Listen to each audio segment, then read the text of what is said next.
the GDPR's accountability principle. This lecture discusses the GDPR's overarching responsibilities and explains how an organisation can demonstrate its compliance.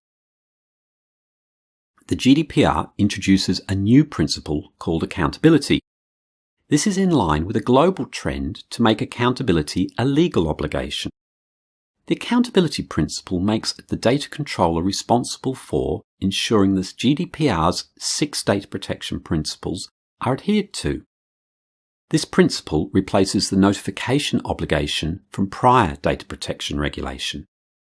It requires an organisation to adopt a proactive, systematic and answerable attitude towards data protection compliance.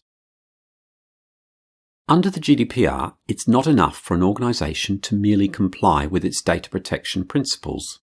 An organisation must also be able to demonstrate to the supervisory authority and to individuals, the data subjects, its compliance.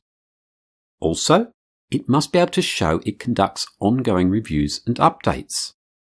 The processes needed to demonstrate compliance vary widely between organisations. Depends on the complexity of personal data processing occurring. Specific accountability measures required depend on the nature, scope, context and purposes of processing, as well as the risks to the rights and freedoms of individuals. Consider a small, independent, single-location retail business, like a florist. Say it processes a few hundred customer records and related order histories. Now, contrast this with a bank processing vast amounts of detailed personal financial information. The level of accountability demanded of each organisation is entirely different. Let's outline the GDPR compliance measures considered reasonable by the UK Supervisory Authority. Please review these against your own workplace context to determine whether they appear reasonable, or perhaps not. Typical accountability processes an organisation might undertake include assessing current data privacy practices, ensuring there's a data governance structure in place, and possibly, depending on the size and nature of the organisation, appointing a data protection officer, known as a DPO. They'll probably need to create a personal data inventory, reviewing all personal data held. They'll almost certainly need to implement and/or update website privacy notices. The organisation needs to ensure there's proper processes and procedures in place for obtaining specific consents from the data subjects. And they'll have to adopt appropriate organisational and technical measures to ensure compliance with all 6 data protection principles. Some organisations need to conduct privacy impact assessments, known as PIAs. PIAs help identify and reduce project privacy risks. All organisations ought to develop a personal data breach reporting mechanism. Unfortunately, the GDPR text offers little guidance on the measures data controllers need to take to meet their accountability obligations. Best practice advice for satisfying accountability obligations is to implement a structured privacy management program. But especially for smaller firms, it's usually more practical to adopt a risk-based approach. Baker and McKenzie advise the following steps. Ask if there is the right level of expertise, training, and a sufficiently senior individual accountable for data protection compliance within the organisation. Adopt appropriate data protection policies addressing the key GDPR requirements. Implement spot checks or audits to monitor data protection policy compliance. Periodically review and evaluate the effectiveness of data protection policies.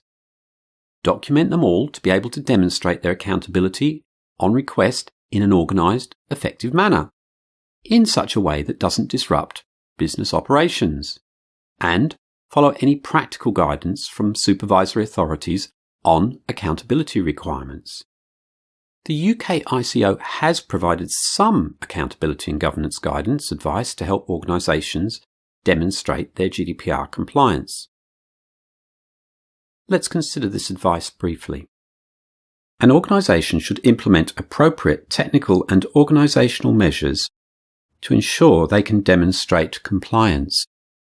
For example, consider implementing internal policies regarding staff training in data protection, internal personal data processing audits, and HR policy reviews.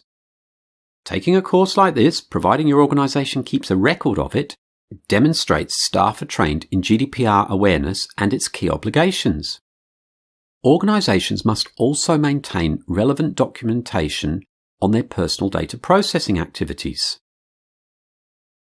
Further advice includes, where appropriate, appointing a data protection officer, a DPO.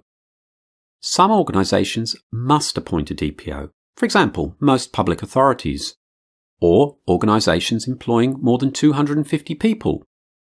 Organisations, whatever their size, conducting large-scale, systematic monitoring of individuals, i.e. online behaviour tracking or large-scale processing of special data categories, that's criminal convictions and offences, etc. Any organisation can appoint a DPO. A DPO's minimum tasks are defined in Article 39.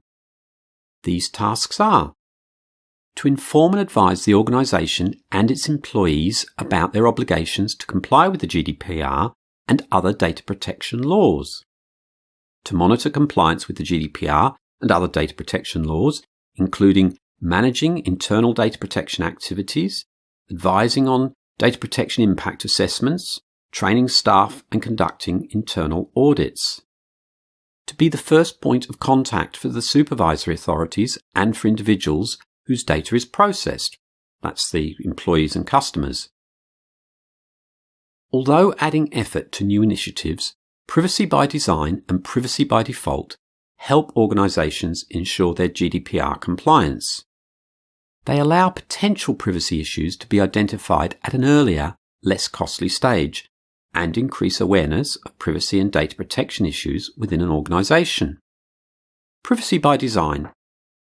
This is where businesses and organisations design policies, procedures and systems to comply with the GDPR from the start, not be bolted on later. Privacy by default. This is where data controllers implement organisational measures to ensure personal data is collected and used only for stated purposes. Examples of such practices include data minimisation, pseudo-anonymisation, transparency, allowing individuals to monitor processing, and ongoing security feature improvement. For a new data processing process, system or technology, use a Data Protection Impact Assessment, a DPIA. DPIAs help identify, assess and mitigate or minimise privacy risks associated with data processing activities. DPIAs can be an integral part of privacy by design.